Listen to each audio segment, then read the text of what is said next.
need to pick their vice that makes them work within their minds. Don't let them go null and void. I've watched people's minds go null and void, and it's not a pretty place to be. Now, sound system. U.S. attacks. Columbine. Had our leaders been more inert than what was going on, Columbine may not have happened. We need to keep our eyes open. I've got a slide in here, and I'm going to be real honest. I don't know if it's in today's program or tomorrow's program. But it's a guy with the eyes in the back of his head.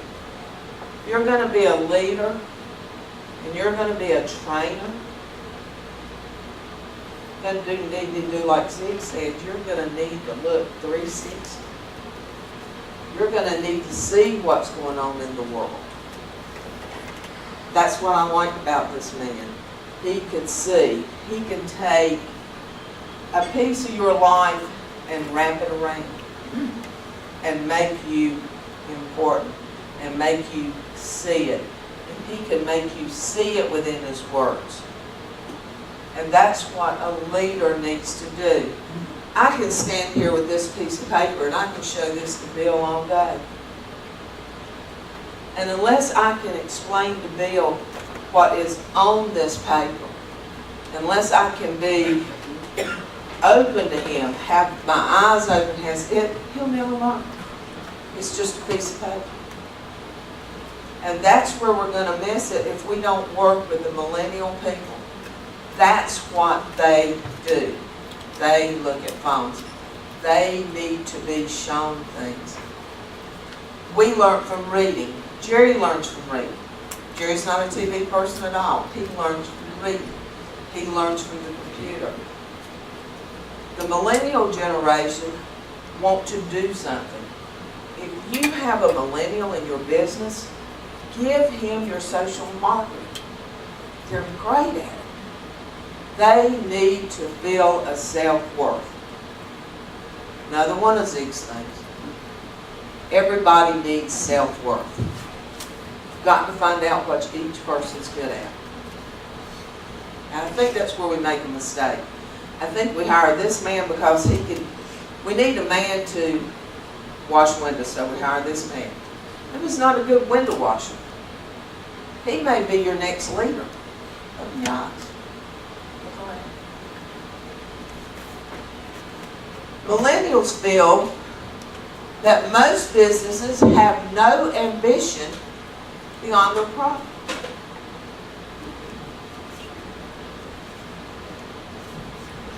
It's one of our biggest problems with dealing with them. They think all we want is profit. They want a better business. They want a better life. We want profit. They're willing, they're comfortable at what they're making. Like a lot of us older ones, we were comfortable when the checks were large. You may have a man that's on commission, and he doesn't like commission. He doesn't work well on commission because he's fine with his salary.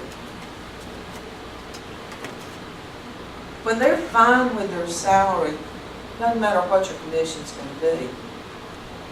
They're comfortable. I never got that comfortable. I always wanted not more stuff, but I always wanted more. I wanted more knowledge. I wanted more this. I wanted more that. But when you're comfortable, like a lot of the millennials are, you've got to teach them that way. You're comfortable where they're at. You've got to make them understand why that comfort zone could be right here. And that's what we're not doing, guys.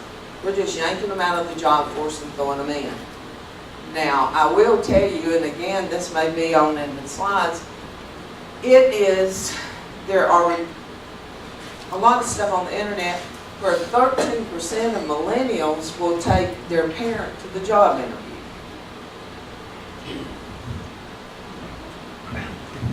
13%. Is that because we were not the leaders that we needed to be? Is it their fault that they have to still have us? You're smiling.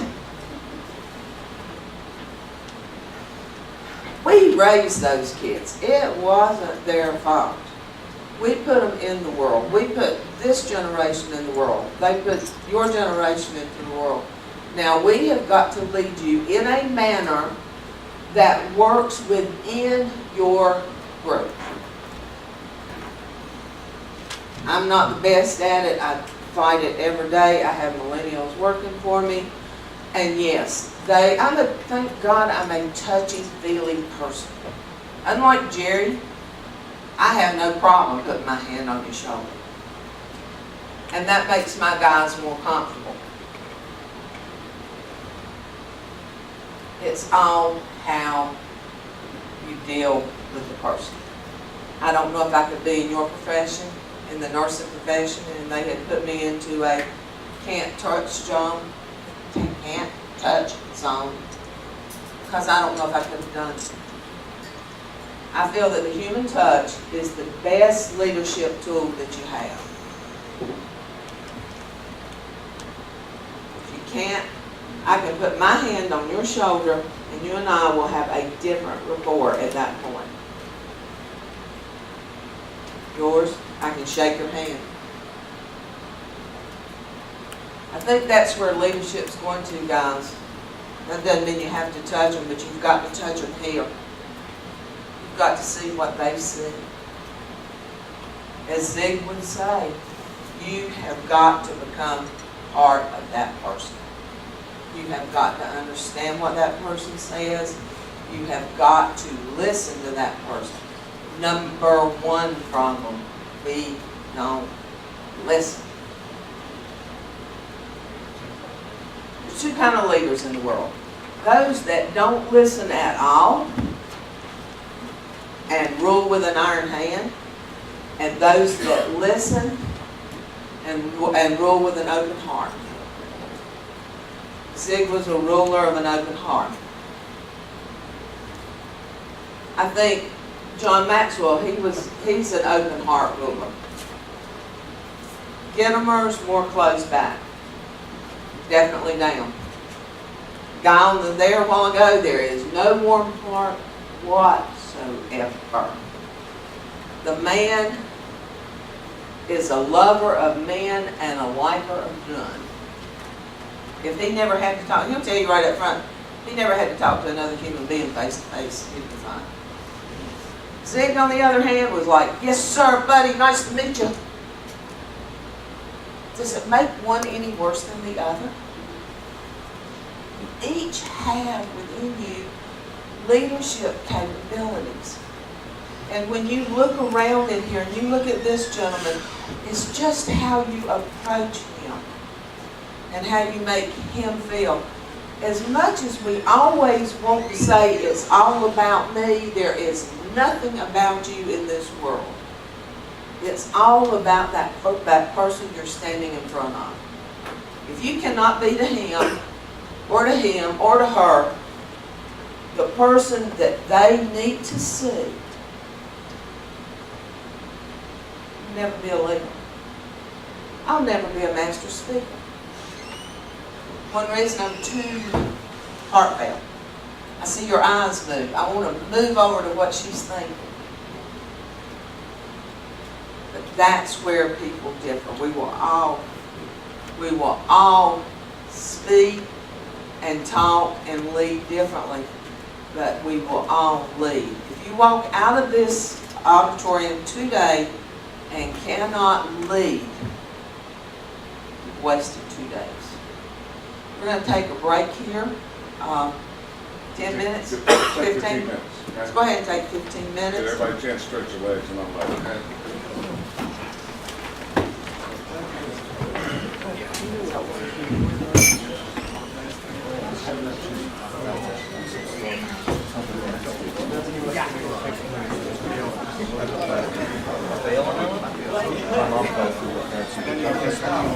My mom. At her desk and talked to the door.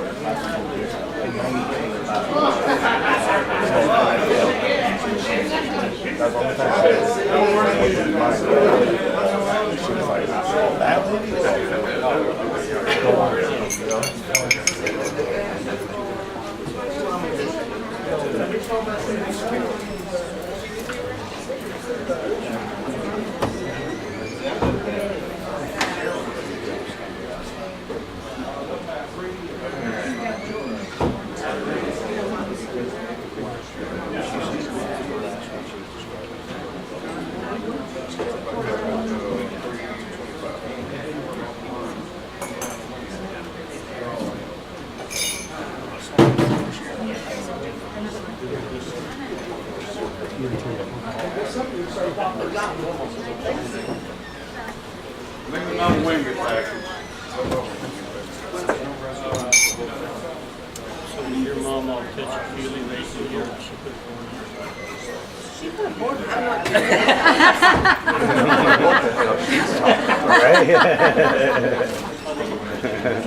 Next time come across with the wood. Now I'm the one with the board in the hand.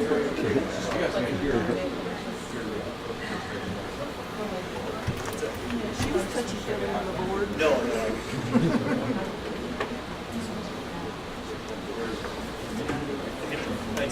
Take the one copy, now with it.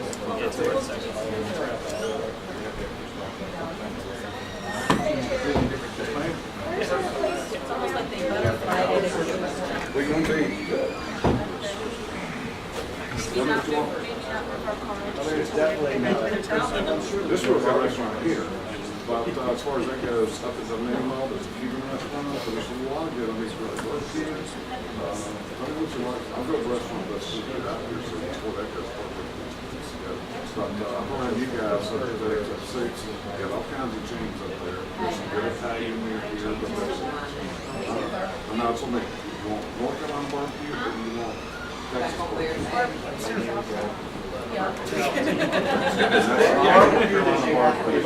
That's gonna be, that might be tough. Really? Yeah, because when we were in Texas, we went to You're- Texas, we were having I've Cuban been minutes around around. here in the last 20 years. You were in Little Town, Texas, not Big Town. Because I was, you know, I would go over the list of restaurants for like 40 years, say, find out what people want, but yeah, but as far as what they want, this is basically, this is daytime, there's a couple, like, there's a winery, there's got a winery in China, the next is safety, it's got a concourse. Good beer place across the street, that regular, you in there? Yeah, that's in the back of the building. If they got food there? But you can order pizza from that, Giovanni, Yeah, it's really Italian, I am Italian. Anyway, we'll go all.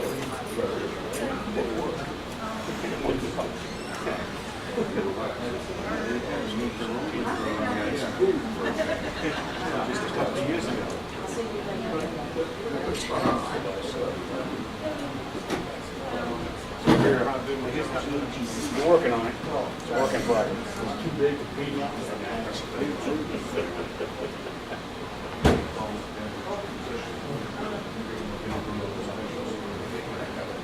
Pennsylvania's like that, you can't do beer in the same place you do. Beer is sold in a different place than wine and liquor. New Hampshire, too, right? And if they sell it at one beer, if they sell liquor at one store or wine at one store, they have to sell it at all the stores. So you can't get like special stuff from different places. Hampshire's got state liquor stores. Yeah. You can't buy it for alcohol or green, so you buy it. Texas, it's on, it's a private club. You get to sign a little piece of paper and then like, all right, here you go, and whatever you want. You're now a member of a private club. To drink. Yeah. I don't know why. It's stupid. Come here. Please listen. He's stuck in the back door. Dave. To go home and green one. Yes. Booger man. So what's happening? Are you still golfing or no? What does that mean? Twice a month? That doesn't mean. I'm like once every 3 or 4 months now.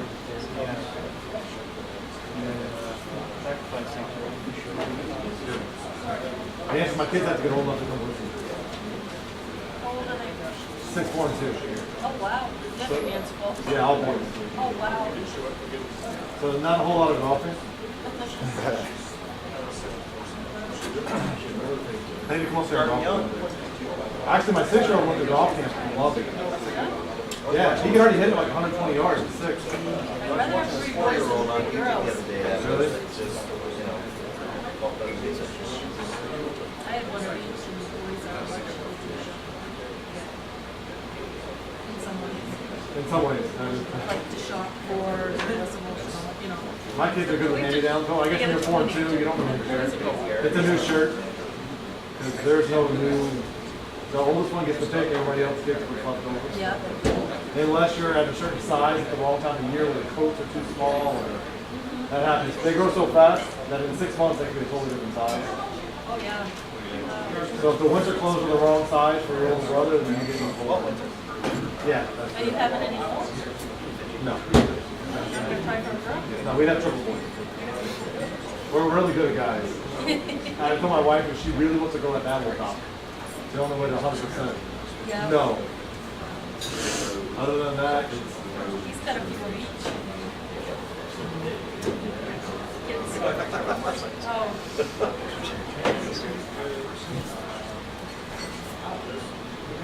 so you have a good year. How fast time goes, like I see videos of the baby. What a baby anymore.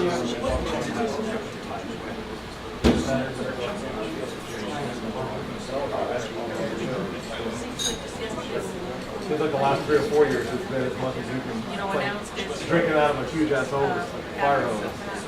And then this year it wasn't that way for us. Part of it's because we had to start over with all new people. And not including me for the first time. Starts to crack. Yeah, I had a bunch of them. Right at fire, everybody that's been around for 3 or 4 years. So, right. And it's because I'm out in the field so long, working so many hours, that there's no oversight over anything. Because I'm there first and leave before anybody else and work longer than everybody else, so. Right. But I wasn't boss, there was no oversight, no watching. Right. There were people working on days when everything scheduled, and I didn't even know. Yeah, sad work. Yeah, with my trucks and my equipment and my everything else. Because I'm at 100 hours in 5 days, kind of thing. That's a stage. Yeah.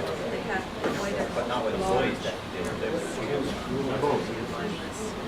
Yeah, when you get back after a 15-hour day and you have to do payroll. I had Not a lot one of really fun. liked, and they ran out. That was 2 days. Oh my God, he's worn out. Yeah, that's what.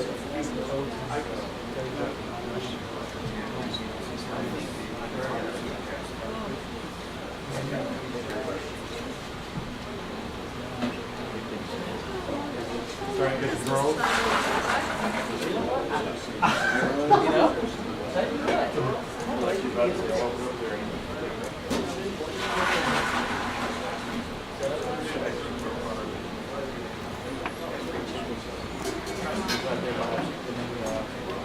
Jerry's Cowboys. Yeah, yeah, yeah. The new practice facility. And two-story house, slave unit, blah, blah, blah. Had a couple people out. Called her, I gave her my courtesy call. I'm sure I want to come out. I said, sure. Okay.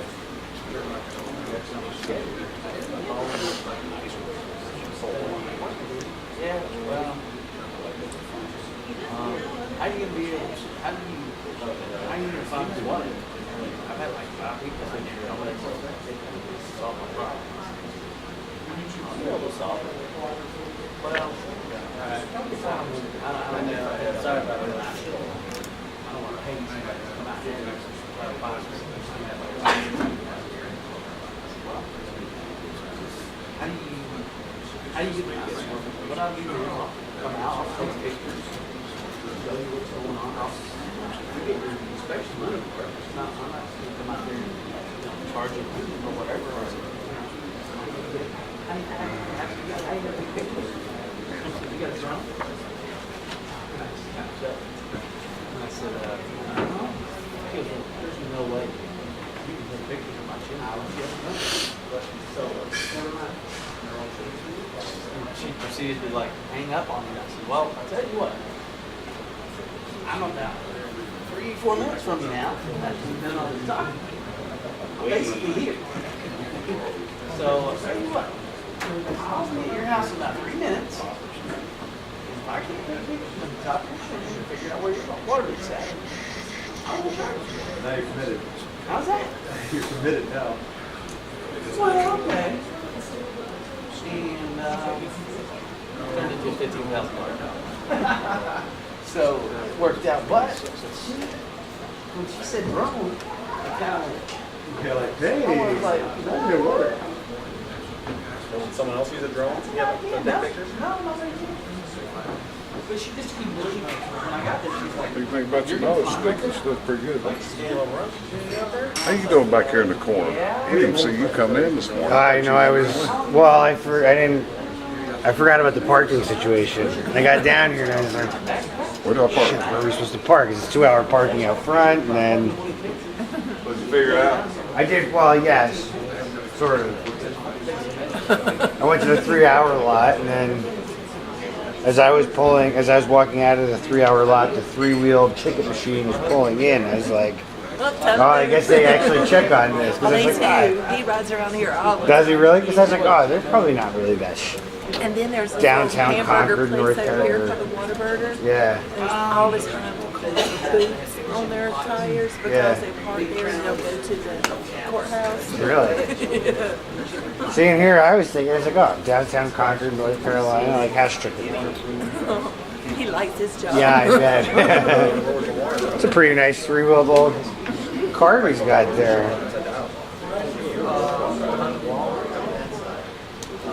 He's always up there with his little chalk. Oh, I bet. That's a good money maker.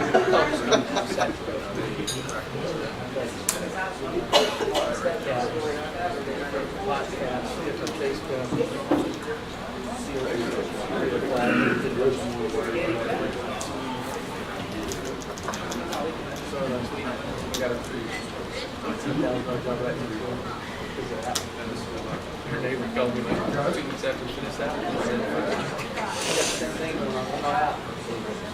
There you go. Cool. Are you right there? You there, Mark? Okay. No, I didn't talk to him. But Beverly just left. What's going on, brother? Nobody will.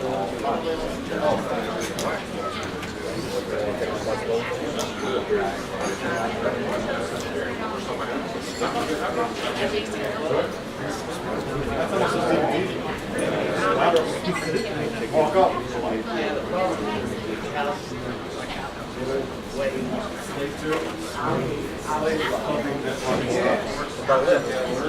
Can't get a lift to it. That big concrete one comes out. You get the gutters house done? Not yet. Not yet? I thought they would have it done by Christmas. They said that, but they tried to get the money back to the guys who built it. But the guys were like, well, okay, guys, this is terrible. They should be down. And their interior to the government. You can imagine how much that was. I mean, they had to shut the whole government down. So they went through that for 3 or 4 months, squabbling. They're trying to figure out who's going to pay for what. These things aren't 3 or 4 years old. Right. Someone just rebuilt every fireplace in the whole thing. But they Everybody ready to rock and roll again? yeah, it burned down. But it was 8 by 17 food top. They couldn't fit them in with the offset. yeah. So they cut one side of If the you don't get one, let me We know. do really good construction. You're like, can't you just fix them? Like, if I tear that out, literally, I may tear up the super chamber. There's 2 stacked fireplaces. I'm like, this is, Yeah, no. So I really don't know. yeah, I just paid an obscene amount of money. I called Jerry. They told me it would take a We're about day to to get in through security sort to of get take to the over house. from my father. They want to scan every bucket, And, each shield, every he bucket, doesn't know that. everything. Plus, you have to go through FBI I called Jerry about 2 years ago. He came out and did a site visit and everything isn't working with them ever since. It takes them like 2 weeks to prove you. Because I gotta say to Greg before, well, Greg was saying, what, As soon as they prove it, they need 3 bids. And I was like, you're not gonna get it. I was like, I don't know That's what you're doing in Austin. Yeah, without it, because I'm constantly emailing you questions about this and the other. So, Right. I don't know what going on with it, but this one. but we do a lot of, I mean, our I was like, I can try to get main this on business this. is I don't know if just anybody like wants to regular find out. masonry. Okay, so we're going to get started. Ken handed out one of my favorite books. Are we I gonna had go? read this before I went to Sigler, Tour? and I've actually read it twice since. And again, I'm not the top of the reading chain. It's called See You at the Top. It was one of Zig's earlier books, but it never gets old. There's 2 places to be. You're either on the top or you ain't. There's no in between. Take it home, enjoy it, test on it tomorrow. There's a lot of tests in there, right? And who wants to say it? Yeah. It's all about delegation. Ken, what's your favorite book there? How old is she?